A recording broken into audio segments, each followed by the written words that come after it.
The Vietnamese Boat People. The stories and experiences of the Vietnamese boat people speak directly to a people's boundless courage, shared hope, and remarkable resilience. These stories and experiences are timeless. They are relevant now more than ever.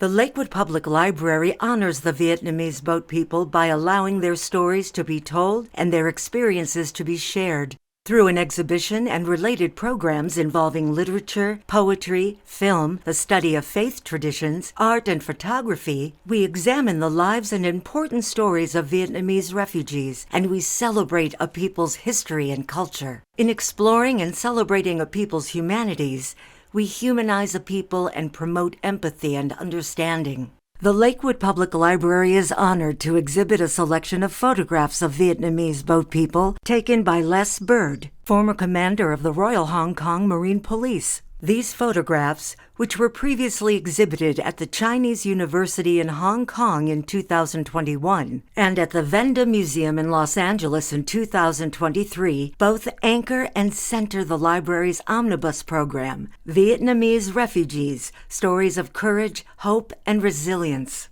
After the fall of Saigon, millions of people fled Vietnam. Many did so by the only means available to them, by sea. During this time, Royal Hong Kong Marine Police Commander Les Bird patrolled the South China Sea and witnessed firsthand the desperate struggles of those attempting to reach freedom. While some were successful, many others failed and were lost at sea. When circumstances permitted, Les Bird took photographs of the unfolding humanitarian crisis. In this video, Les Bird explains the riveting story behind each photo. The arrival. This photograph captures the moment when everybody on board this sailing junk realizes they are finally safe. We found them drifting 30 miles south of Hong Kong in 1984. These people had given up everything in their own country, their families, their friends, their homes, and everything they owned, in fact their lives up until now, to seek a new life and a safe future for their children. When we discovered them, they had run out of food and fresh water. Everyone here was malnourished and dehydrated. I don't think they would have survived had we not found them at this time. We see no joy in this photograph. What we see is anxiety and fear. After all they had endured, you can see and sense that they are all asking themselves the same question. What will happen to us now?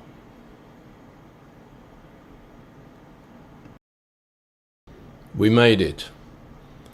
2 photographs of the same twin-masted sailing junk.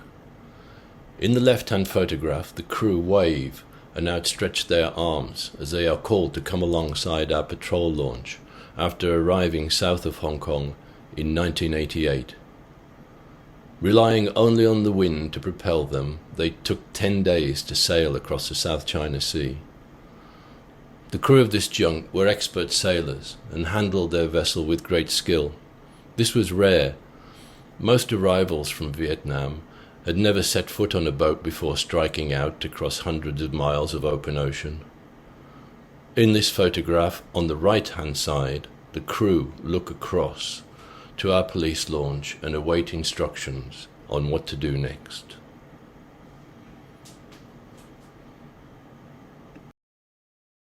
The coracle. Boats and ships of all shapes and sizes arrived south of Hong Kong during my service along the southern boundary of Hong Kong waters, but this was one of the smallest I ever encountered. It arrived in Hong Kong in 1983. This particular vessel is called a coracle. It was handmade of strips of bamboo woven into what's best described as a large shopping basket. Inside and outer shells were waterproofed by layers of tar. The coracle came with a small mast and a sail, and there were 4 men on board. These 4 had been passengers on a much larger wooden boat out of Vietnam, but after the engine broke of the larger boat, these 4 men decided to use the coracle to try and make the last 200 miles to Hong Kong.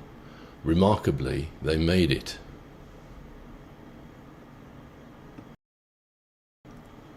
A photograph of the same vessel, a coracle, as in the previous slide.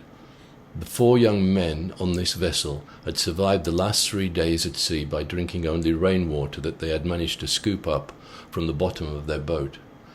If there had been no rain during these final days at sea, they almost certainly would have died, as they were very dehydrated and malnourished. After administering what immediate medical attention we could, it was decided to have these 4 men airlifted to hospital. A Royal Air Force helicopter was summoned, and the 4 were, one by one, winched up into the helicopter and flown directly to the British military hospital in Kowloon. Valuable cargo. As always, the most valuable cargo is handed over first, the young children, often babies. They were always the first thing that the parents wanted us to take and make safe. I always found it hard to comprehend what kind of emotional limits these people had put themselves through, not only risking their own lives to escape, but also the lives of their children. It must have been at the forefront of their minds for every single second of every day and night at sea. If this small boat capsizes or sinks, what will happen to my children? How will I save them?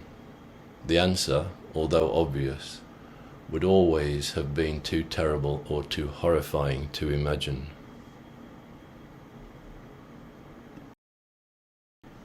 The children.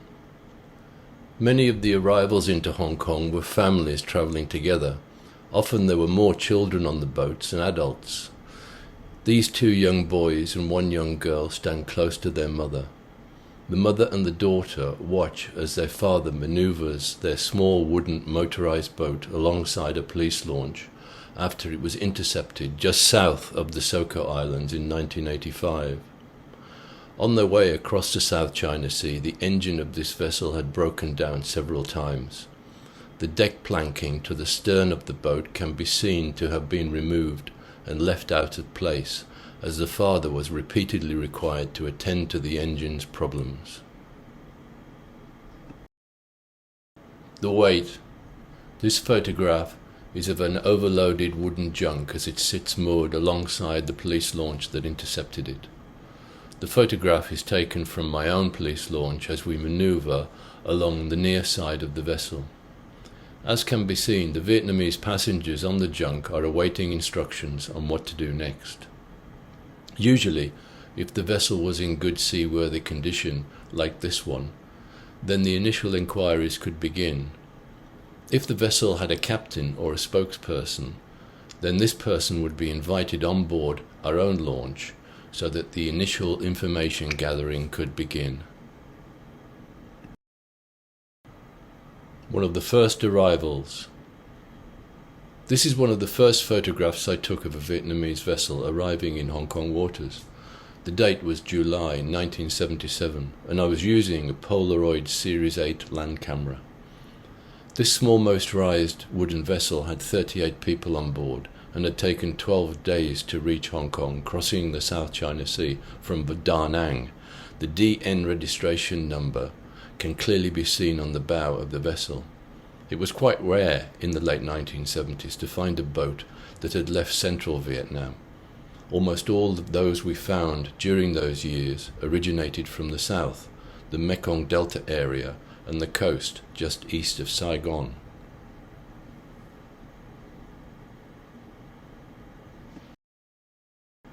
Powered by sail and by oars, a small wooden hull vessel with just 4 men on board arrives one evening in Hong Kong waters just to the south of Lantau Island in 1977. Although this small boat was equipped with an outboard engine, we later discovered that the engine had run out of fuel, and so these men had part sailed and part rowed the final 200 miles to reach Hong Kong. Needless to say, the men were in poor physical condition when we located them. They were dehydrated, malnourished, and suffering from dysentery.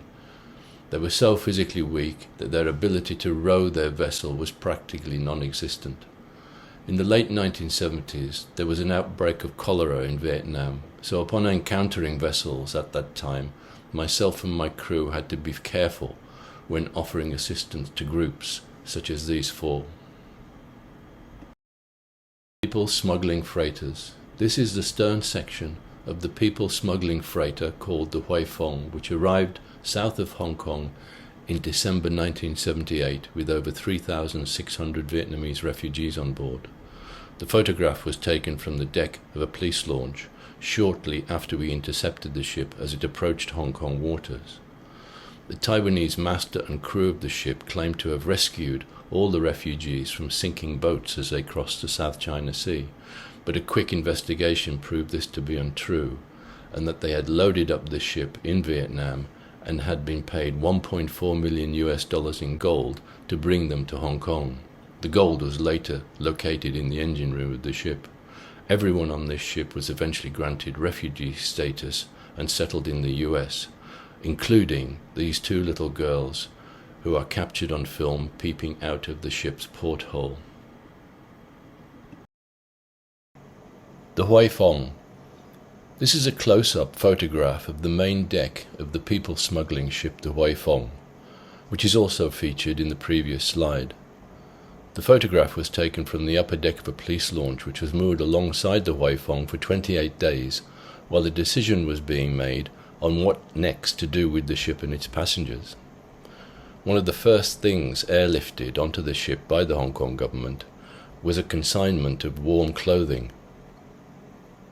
It was December and bitterly cold. As can be seen here, everyone is dressed in their new winter clothes. Several of the refugees on this ship went on later in life to do very well for themselves.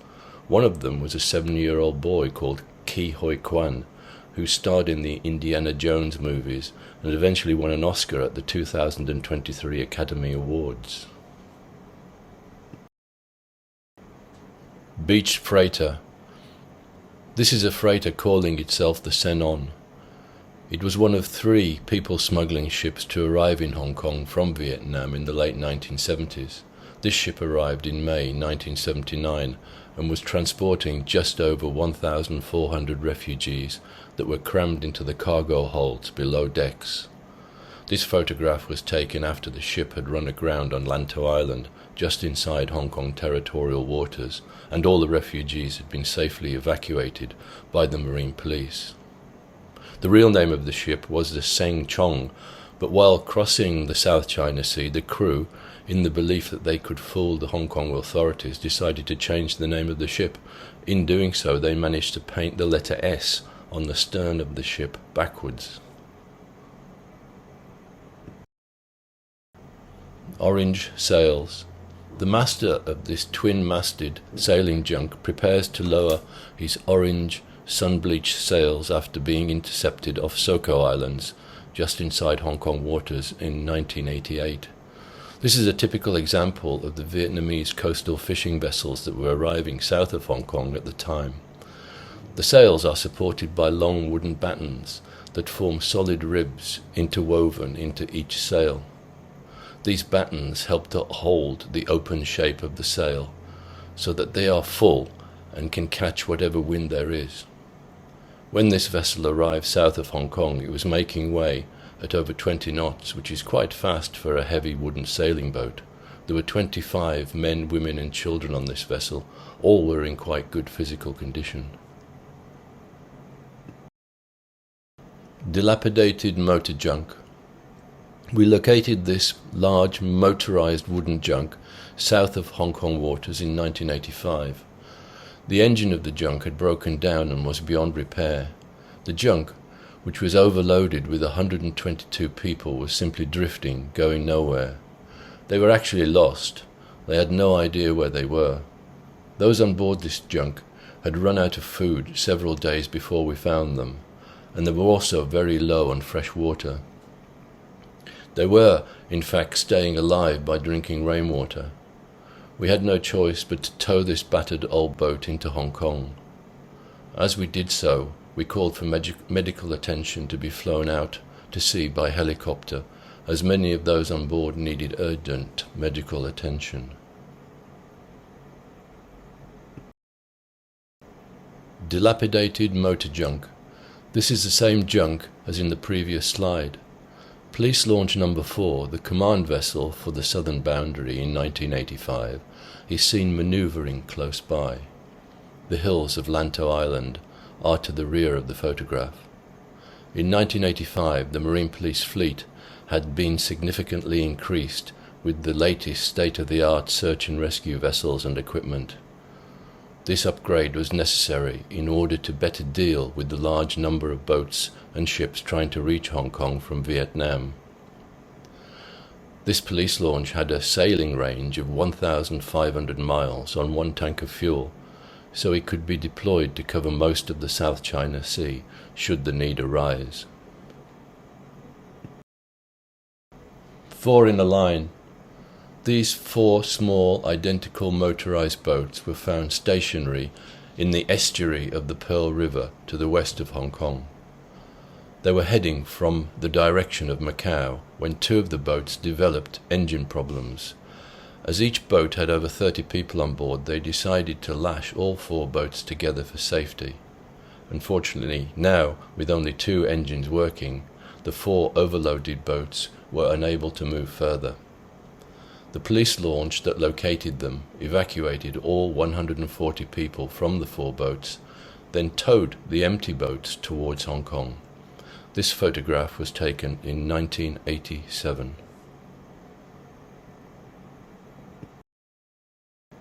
Overloaded. These 2 photographs are examples of how overloaded many of the vessels arriving in Hong Kong were. The photograph on the right is one of 4 identical motorized vessels that we located drifting in the estuary of the Pearl River in 1987. The engines of 2 of these 4 boats had broken down, and so when we located them, all 4 boats were stationary in the water. On each of these 4 boats were over 30 people. As can be seen in this photograph, this boat, just like the other 3, is very overcrowded. As 2 of the boats were broken down, we evacuated all 140 people from all 4 boats and put them on the deck of our police launch. Then we towed the now 4 empty boats in single file into Hong Kong waters for further processing. Coastal hoppers. An overcrowded motorized vessel arriving at Hong Kong's southern sea border in 1988. The photograph was taken from the deck of a Hong Kong Marine Police launch. The vessel in this photograph was made of hard wood. It was sturdy and came with a deep V-shaped keel. We called small boats like this coastal hoppers. They had left Vietnam from the northeast of the country and hopped along the southern coast of China towards Hong Kong, stopping periodically to take on fresh water and provisions. The Chinese that lived along the southern coast between Vietnam and Hong Kong were happy to barter and trade with the passing Vietnamese. This boat was well provisioned with biscuits and soft drinks, all purchased ashore in China. Following instructions. In the early 1980s, the addition to the Marine Police fleet of small inflatable Sea Rider Zodiacs came as a very useful addition, and we put them to great use. If a major police launch was already dealing with a newly arrived Vietnamese vessel and a second vessel was spotted heading towards Hong Kong, the Sea Rider Zodiac would be launched and the officers would go out and meet the second vessel, which is what is happening in this photograph. The 2 Marine Police officers on this inflatable are signalling to the Vietnamese to lower their sail and await instructions from the larger Marine Police launch.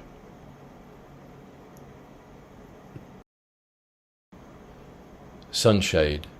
The year is 1985, and upon realizing they are nearing Hong Kong waters, and after recognizing that we were the Hong Kong Marine Police, many in this small wooden motorized vessel smile and wave in our direction, obviously very happy that this part of their ordeal has come to an end. A makeshift sunshade has been erected midships to act as protection from the elements, almost certainly the direct sunlight.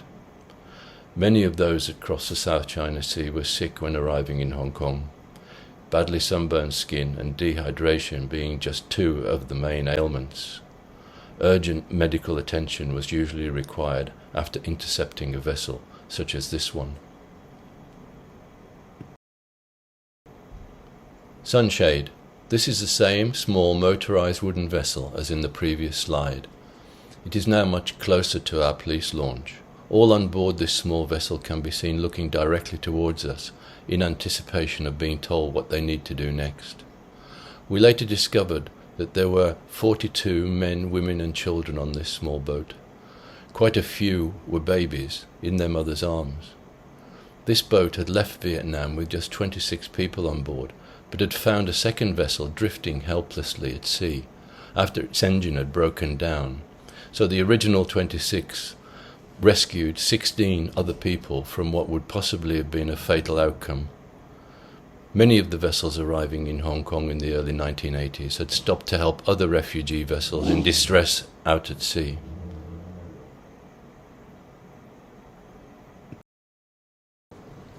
Totally exhausted but alive.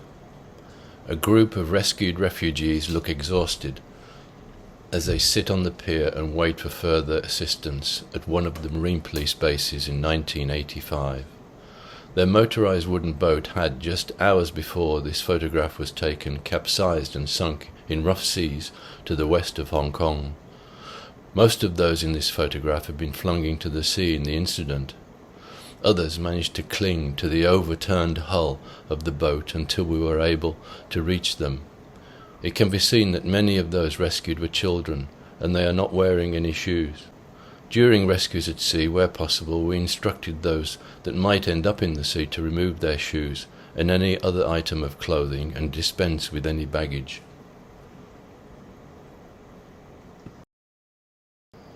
Three generations.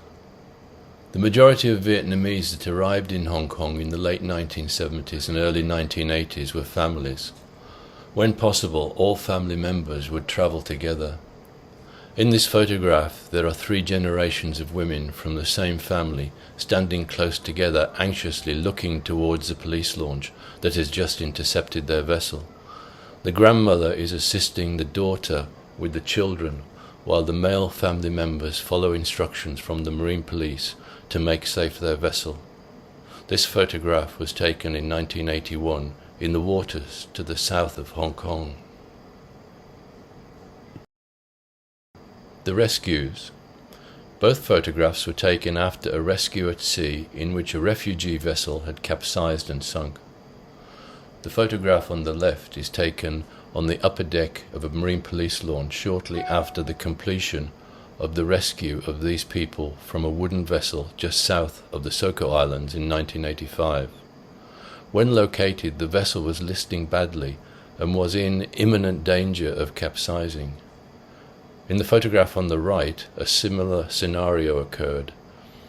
In both cases, the crew members of the Marine Police launch deployed inflatable life rafts, scrambling nets, and a large number of life rings and lines. Slowly and carefully, all passengers from both vessels were transferred onto the police launch in safety. In both cases, the Vietnamese vessel sank within minutes after the rescue had been completed. SOS Vietnamese refugees. These two photographs are of the same vessel. I took them with a Polaroid Series 8 land camera as the vessel was coming alongside my police launch just south of Hong Kong in 1977. The condition of the people on this small motorized vessel was not good and was typical of the condition of refugees that were arriving at the time. They were always dehydrated, malnourished, and usually suffering from dysentery. The woman that can be seen lying on the deck in the left-hand photograph was unconscious when we found the boat, drifting, lost in the South China Sea. The boat was badly damaged and in danger of capsizing and sinking. Two of my officers can be seen trying to ascertain the physical condition of those on board. We eventually airlifted by helicopter 3 people from this boat. 3 generations again. Here's another example of the whole family leaving Vietnam for places unknown. A grandfather sits partially under a wicker screen while his 2 grandchildren hold on and look around. All 3 look blankly at the strange goings-on. Behind them, 2 adults are receiving instructions from my crew on a police launch. Note that in this photograph the outboard engine with the red cover. This is a Chinese-made engine that the family purchased on the way to Hong Kong from Vietnam. In such a small boat they had wisely tracked northwards and followed the coast along southern China towards Hong Kong. When their original engine had failed them, they were able to row to the shore where they purchased this new engine. The brothers. 3 of these young boys turned out to be brothers. They were travelling with their parents, who are just out of the photograph. The year is 1985, and the vessel they are on is a large sailing junk. The junk was spotted well outside of Hong Kong waters to the south of Llama Island. When first seen through a pair of binoculars from the wheelhouse of the police launch, the junk was 5 miles away and moving northwards at a high speed. Its large sails were easy to spot from a distance as they caught the strong wind, propelling the vessel safely towards Hong Kong and our police launch. The transfer. This photograph was taken from the deck of a Marine Police launch just minutes after intercepting a small motorized Vietnamese vessel as it made its way slowly across the South China Sea towards Hong Kong. After bringing the vessel alongside our launch and after ascertaining that it was in no danger of sinking, we began to transfer the refugees onto our own larger craft. As always, it is the children that came first.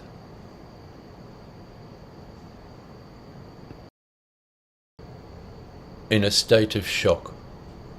Here we have 2 photographs of groups of people that have been rescued from sinking boats. Both photographs are taken on the stern deck of a police launch in the western waters of Hong Kong in 1989. In the photograph on the left, the vessel that this group were travelling in capsized in heavy seas at night.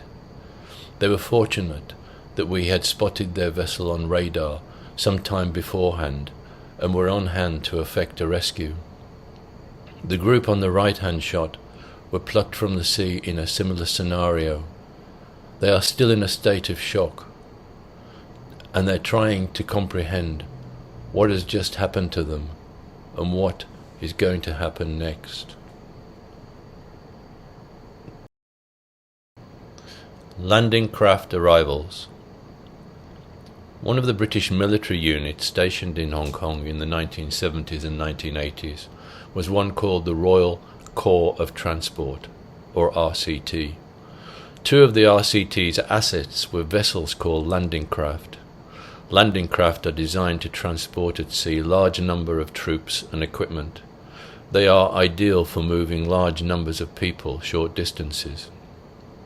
In this photograph we see 2 vessels.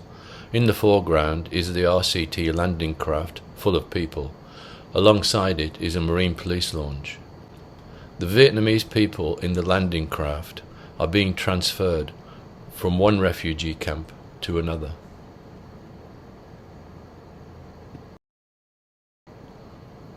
The Hong Kong government yellow plastic mug. This is a photograph taken inside the Stonecutters Island camp in 1989. The camp itself comprised of 4 commercial ferries and a fenced-off open piece of ground on the southern side of Stonecutters Island inside Hong Kong Harbour. It housed 2,000 Vietnamese that were awaiting news of possible relocation overseas. The camp was more of a temporary holding area for new arrivals. What is of interest in this photograph are the yellow-coloured Hong Kong government plastic mugs that were standard issue for every Vietnamese refugee in Hong Kong. These mugs are also mentioned in the narrative accompanying the photograph titled Behind the Wire. On the ferries. This photograph is of the sleeping accommodation at the Stonecutters Island camp in 1989. Accommodation was in such short supply at the time that the Hong Kong government leased 4 passenger ferries from a local company, removed all the seating from the upper and lower decks of the ferries, and moored them alongside the jetty on the island. The 2,000 inmates of the camp slept on the decks of the ferries at night, but were permitted to go ashore on certain parts of the island during daylight hours. Here, newly washed clothes can be seen hanging up to dry on the racks usually used to store the ferry's life preservers. Queue for water.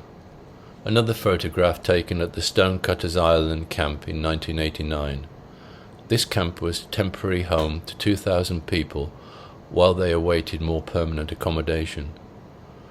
Bordered by a barbed wire fence and a series of mills barriers, these people are in this queue for hot water. They are carrying their Hong Kong government yellow plastic bowls. All food and water distribution in this camp were done by hand, as there were no permanent facilities on the island.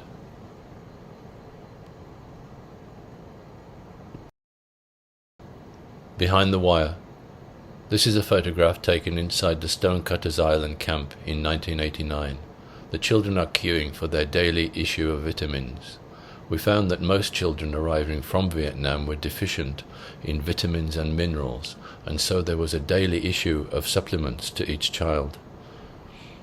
There was little shade in this camp, and some children can be seen holding pieces of cardboard above their heads to protect themselves from the sun. Also of interest in this shot are the yellow-coloured Hong Kong government plastic mugs that were standard issue for every Vietnamese refugee in Hong Kong. In recent years, I have met former Vietnamese refugees, both in the US and the UK, who still have their mugs from over 40 years ago that they've kept as a reminder of their days in the camps in Hong Kong. Disinfectant. After spending so long on old wooden boats, most arrivals in Hong Kong suffered from some form of body lice, in particular in the hair. It was therefore a requirement for all new arrivals to disinfect themselves and their children. This photograph was taken at the Stonecutters Island camp in 1989. The camp was a temporary holding centre for new arrivals in Hong Kong prior to them being allocated more permanent accommodation. Facilities at the camp, which housed 2,000 people, were at best rudimentary. Here, a white disinfectant powder and water mix are provided in red plastic bowls. Stonecutters Island camp. A mother with her 4 children smile for the camera. This is a photograph taken inside the Stonecutters Island camp in 1989. The camp itself comprised of 4 old ferries belonging to a ferry company, plus a fenced-off open piece of ground on the island inside Hong Kong harbour. The camp housed 2,000 Vietnamese that were awaiting news of possible relocation overseas. In the evenings, the Vietnamese would sleep on board the moored ferries, but during the day they would sit outside in the open ground. As can be seen in this photograph, people have rigged up their sleeping blankets and affixed them to the camp fence to offer some shade and protection from the direct sunlight. Dia Chow, Day 1. In May 1989, the tiny barren island of Dia Chow in the southwest corner of Hong Kong's territorial waters became Hong Kong's 14th refugee camp. And it happened very quickly. One morning that May, the Marine Police were told to stop escorting or transporting the Vietnamese vessels into Hong Kong, but to take them to this small deserted island and allow the Vietnamese to go ashore. This photograph was taken during that first day as over 1,000 people beached their boats and wandered ashore. With no fresh water supply on the island, no food, no means of sanitation and no source of power, which meant that the island was in total darkness at night, we began allowing the people to make camp, while we all waited for further orders and a little help.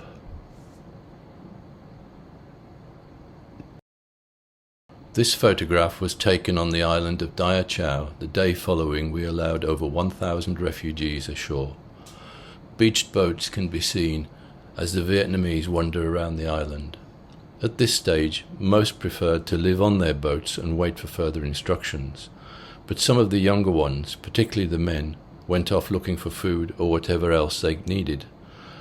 More boats can be seen arriving to the rear of the photograph, and pretty soon the number of people on the island rose to 3,000.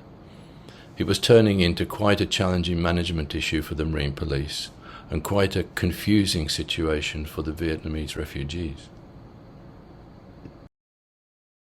Beach life. I took this photograph looking back along the main beach of the island of Dia Chao in May 1989. By this time, more Vietnamese people had come ashore and built themselves makeshift accommodation on the beach. To do this, they used wooden masts from their boats and any other item of flotsam that they could find on the island. Here, sheets of corrugated iron have been utilized as roofing, while sails make effective awnings. To the rear of the photograph, a military landing craft can be seen making a delivery of food and fresh water. By this time, we had organized a food distribution schedule, which for 3,000 people was quite a task for myself and a handful of officers on this remote island. The waiting continues. This photograph was taken the same day as the previous slide. People on the island sit and wait for news about what will happen to them. On the right of the photograph, a large metal hull craft can be seen jammed between the rocks, where it had run aground the previous day. On that vessel were just 7 men, all former soldiers from one of the disbanded Vietnamese army battalions. Demobilized soldiers from the Vietnamese army were, in 1989, mixing in with the refugees and coming to Hong Kong to try and claim refugee status. With no means of segregation on the island, this was a problem for us. Many of the families were afraid of these young men, particularly during the hours of darkness. Tents and washing. By the end of the first week of the occupation of the island of Dia Chao by 3,000 Vietnamese boat people, the British military stationed in Hong Kong donated 20 large tents. We distributed them to the Vietnamese, who rigged them up in whatever fashion that suited them. Here in this photograph we can see that the guide ropes for the tents double up as washing lines. Despite the very basic amenities on the island, most of the Vietnamese people were quite happy to set up these makeshift encampments and wait for news of their futures.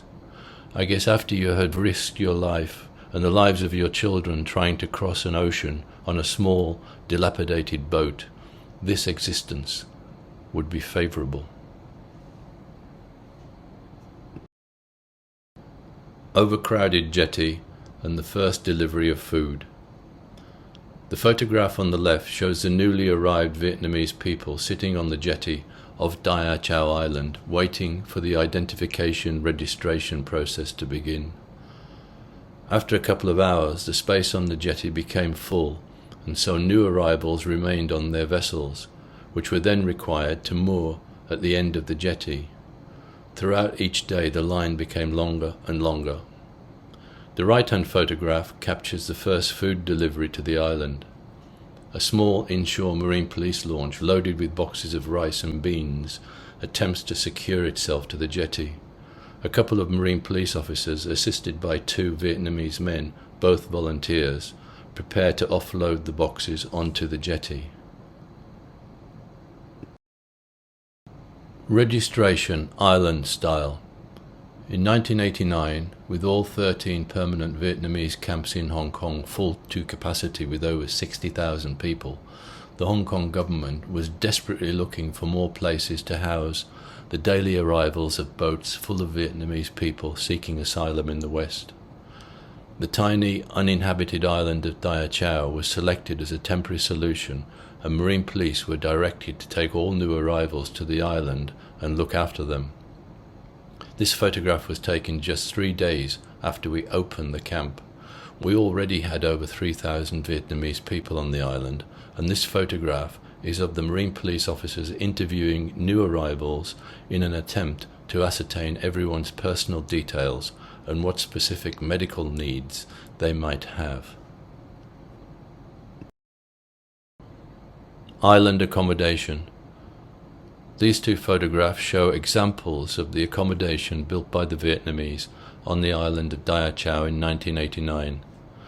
In the left-hand shot, 3 men can be seen in a variety of slings and hammocks that they have rigged up using the sails and ropes from the vessels that brought them from Vietnam to Hong Kong. In the right-hand photograph, a family have used the sail from their boat to form a roof for their selected spot on the island.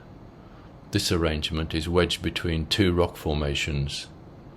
Immediately in front of the family, cooking pots can be seen positioned over an open fire.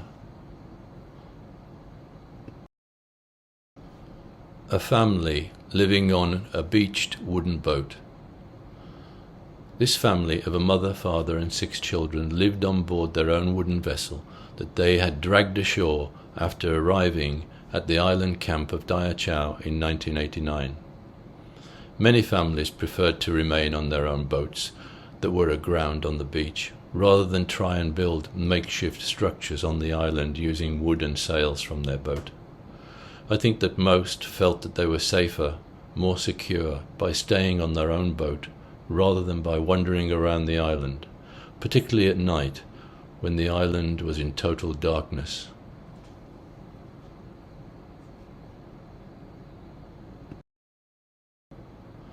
Chasing the camera.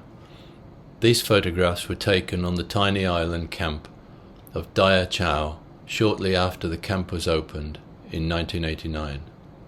There was no segregation on the island, and so the children would wander freely around, playing in the sand, swimming in the sea or climbing in the trees. They would follow me around just to see what I was doing and what would happen next. If I took out my camera, they would gather together and ask me to take a photograph. In the picture on the right, one young boy has decided to wear an empty cardboard box as a hat for this shot. In the left-hand photograph, a father supports his child, not wanting the infant to miss out being included in the photograph.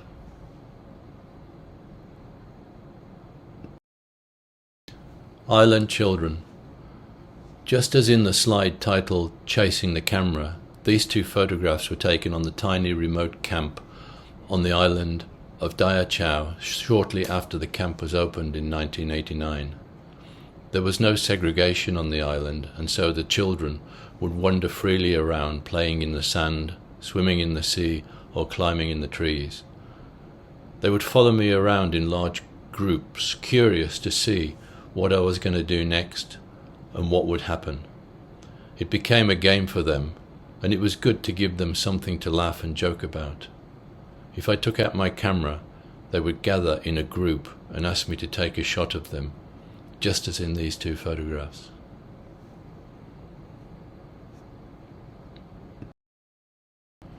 More island children. A group of children posed for the camera on the island camp of Dia Chau in 1989. It was pointed out to me in recent years that back in those days refugees didn't carry or even own cameras. In fact, most young children from war-torn Vietnam had never seen a camera before or had their photograph taken. So it came as no surprise that when I took out my camera inside one of the camps, there were always customers queuing up to have their photographs taken. The children in this photograph were aged between 3 and 8 years old. Today, they would be middle-aged. I often wonder where they are today, and if they ever made it to the West, or were repatriated and lived their lives back in Vietnam.